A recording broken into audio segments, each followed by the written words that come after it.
Hey guys, this is Billy from AdultCello.com, and today I have something completely different I just want to try. So, I'm going to be talking about a book today. The book is Just Play Naturally. It's a conversation between Vivien Mackie and Joe Armstrong.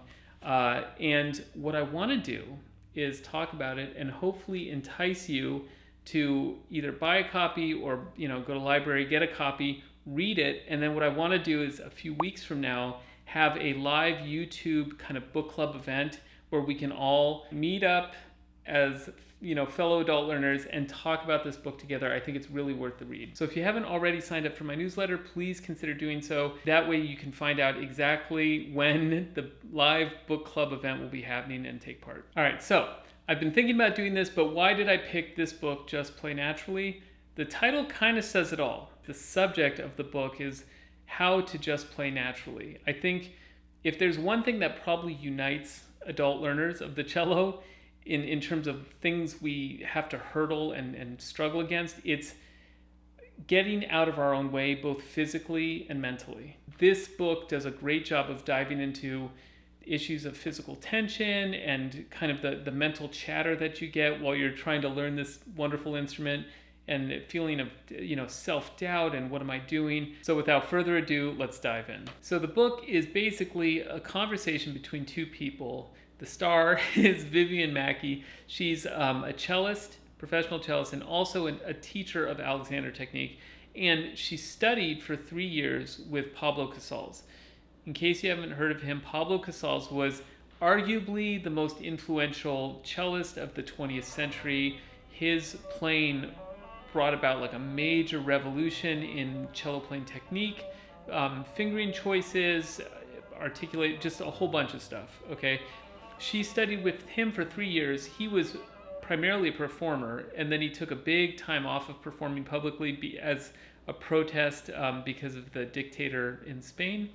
And she sought him out in Prades where he was living, and she studied with him for 3 years, and that's kind of the max anyone ever studied with him. So she was very influenced by him. And what's interesting in the conversation that ensues is it draws parallels with her studying, what she learned while studying with Pablo Casals, and then what she later learned while studying Alexander technique. So now, if you haven't heard of the Alexander technique, what that is it's a system of basically learning to diagnose your own physical use of your body and how to kind of undo bad habits and get back to a real natural use of the body. So it works on stuff like posture, but it's not about like sitting up straight and stiff.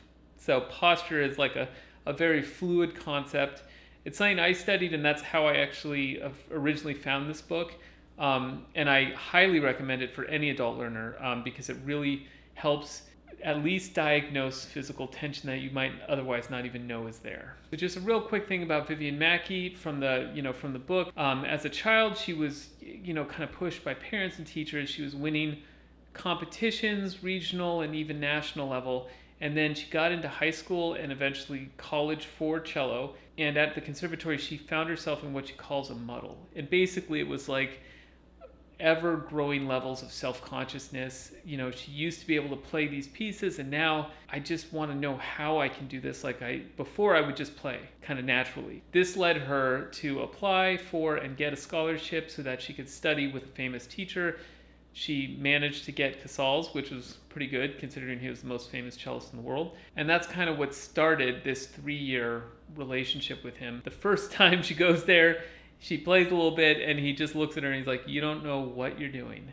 And for her, funny enough, she says that was like a huge relief because it was the first person in her life who diagnosed and saw that she was having this kind of quote unquote muddle and realized that whatever talent she has, she's completely confused on the inside. The other thing that he said very early on was, they're working on a phrase, I think in the Haydn D major concerto, and he says, "Just play naturally."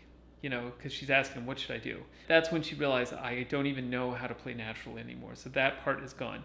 Now that little moment, one of the major points of this book that I think really kind of resonates with adult learning, because for adult learners, we have this crazy balance between, it's a brand new instrument, we have to learn the technique, the pitch, geez, how hard is that to play in tune? So there's all this finesse and really fine motor skills, and you have to be so careful and work really hard. And then, of course, if you want to make any kind of beautiful music at all, you have to basically eventually let go and just play and try to let your natural musicianship, take over. But meanwhile, when you're practicing, most of us, we're just getting more and more focused on every little detail in our hands and all this stuff. So it's a very difficult balance.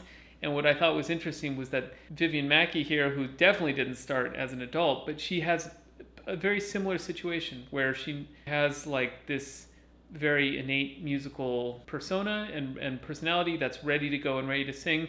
But then when it came to the cello, it just was blocked by tension and confusion. And I think that, adult learners, we can sympathize with that quite a bit. Another thing I found totally fascinating was this happens is brought up a couple times in this book-long conversation between these two people. Is they talk about how when she was studying with Casals, he didn't really separate technique from the music. So it's very normal I've heard people say like, well, I'm going to go to this teacher because he's so technical. And then I want to go to this teacher because he's amazing with musicianship.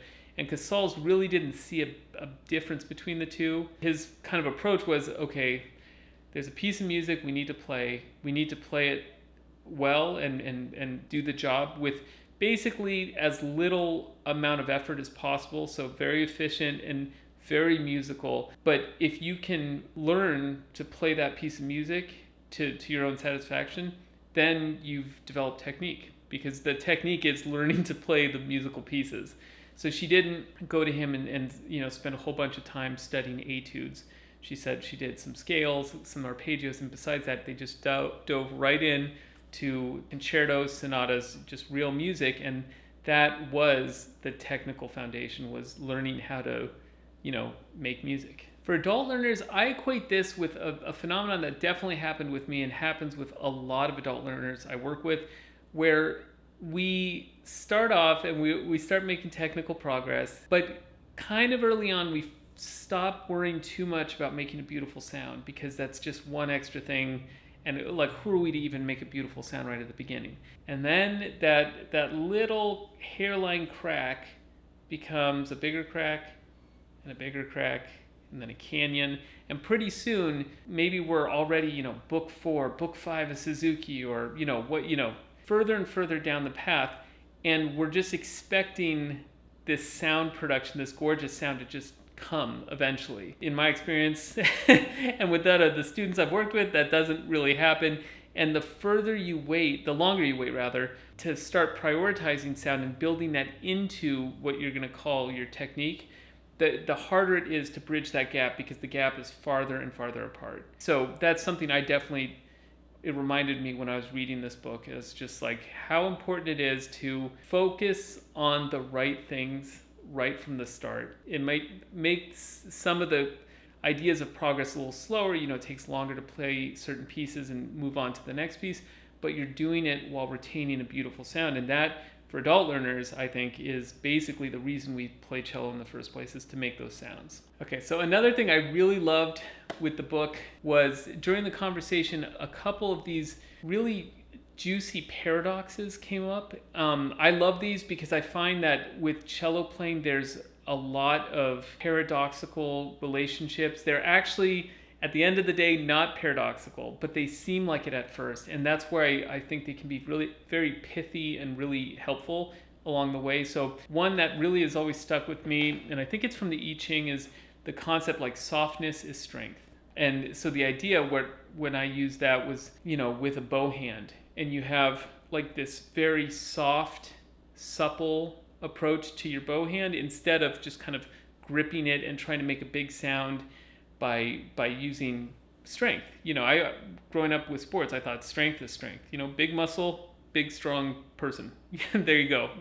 And with cello, it's the more supple and the freer the strength is, in the sense of not being clenched and physically tight, the more likely you are to actually increase the sound you're making and make a more beautiful sound. So that's just one. Now, the book had a couple that I thought were great. So there's one was, she talks about absence as a form of presence. I just love this moment. She was outside a church listening to Casals. He had played a little bit, and then they kicked everyone out of the church because they were going to do a recording of the Schumann Concerto, I believe. And so they didn't want anyone sneezing in the middle of the recording. So she hurried around because she knew the church. She's been living in that town, for 3 years now. She gets a window seat, perfect seat, and she looks in and she sees the orchestra. She sees the conductor conducting. She hears the music. She hears Casals. She even sees his cello, but at first she couldn't see him. And he didn't disappear, but it was one of those kind of moments of revelation for her where she realized that it's as if he had disappeared physically. And because he had just kind of been sublimated into the music he was making. And I thought that was such a beautiful idea when people say, like, what does it mean to interpret a piece of music? Like, how much of it is the person playing? How much of it is the composer? I think Casals had this idea that you basically recede into the background, and your job is to you're a conduit, and the music goes through you and through the cello and then out the F-holes and into the audience. And the other paradox, especially for adult learners, that I think is really kind of ripe and juicy for picking, would be the idea of letting go into security. She's talking about Alexander technique and her studying with Casals, where the more she built a technique that was devoid of physical tension and adhering to text, like a severe textbook left hand shape at all times, all these concepts that she had been doing, she found that the more she was able to let go physically, and that includes, physical tension, that's actually how she built security into her playing. That's how she was able to shift confidently and her intonation improved. Why that's a paradox is because for adult learners, the reason we tighten up is because we want control. It's like, okay, this is, I could really be out of tune very easily. Let me tighten up my hand and my arm. And okay, I need to make a kind of a careful string crossing. Let me just tighten up my arms and like everything's tight so I can do this little precise maneuver. As most of us know probably, the more relaxed we are, the easier it would be, but it's just very well put in the conversation in the book, and I think it's worth checking out. Okay, and finally, one thing I definitely want to highlight to incentivize you to check this book out is Joe Armstrong, who's the other partner in this conversation. He's a professional flutist, but he was also, at one point as an experiment, they were both studying Alexander technique at the time, and she started giving him cello lessons just to use Alexander technique and those directives while learning a new instrument. And he describes one of his lessons, and I think it's one of the best annoying descriptions of adult learning that I've ever read. Annoying in the sense that it's so accurate and it's so infuriating to read, because he's talking about, you had me do this, and then you said do this, and that looked way harder, and I started doubting myself. And he's talking about, in this summary of his lesson with her, I think it's probably 2.5 pages of text, his conversation. And of that, probably 2.5 pages, probably the entire thing, is just him talking about his feelings, and he's inadequate, and he's, who am I to try this, and you're so advanced, and I just am reading this thing like, will you shut up and just try it already? But what's funny is I remember feeling that way exactly. And I think so many adult learners feel that way. There's so much mental chatter going on inside your head as you're trying to do something. I mean, what's the chance for success when you're that preoccupied with your own little voices of self-doubt, like, well, who are you to try this? And what's this? And you're not going to hit that shift. What's this? What's this teacher think you're not that level? Blah, blah, blah. All these things. And reading someone else's account is a really healthy thing to do, because if you're like me, you read it and you're like, this is annoying. But then there's that, that's how I am. That's exactly what I do. I just think it really helps to read it so that you can hopefully, therefore, identify it in your own cello journey, your own experience, and eliminate it. And just be like, you know what? Unless you believe in reincarnation, you live once. There's no harm in trying anything. Just go for it. If I fall, I will get back up and try it again. But just go, try it. But anyway, I thought that was a really poignant section of this book. So these are just some of the thoughts I've had about this book. I really think it's worth a read. Even if you haven't been playing cello for a really long time, or you haven't studied Alexander technique. It's also an easy read in the sense that it's a conversation going back and forth, and it's not super dense, super technical. So please, by all means, check it out, and then I would love to see you at my upcoming live book club event where we'll talk more about this, and you can ask me anything you want about the book, or mention what you want to talk about, and we'll start a dialogue and really have fun. So once again, if you want to make sure that you don't miss out on the live YouTube book club event, just go ahead below. You can sign up for my newsletter if you haven't done so already, and you'll be sure to get notified of when the event is. And if you found this video helpful, please consider subscribing to my channel. I'd really appreciate it. See you next time.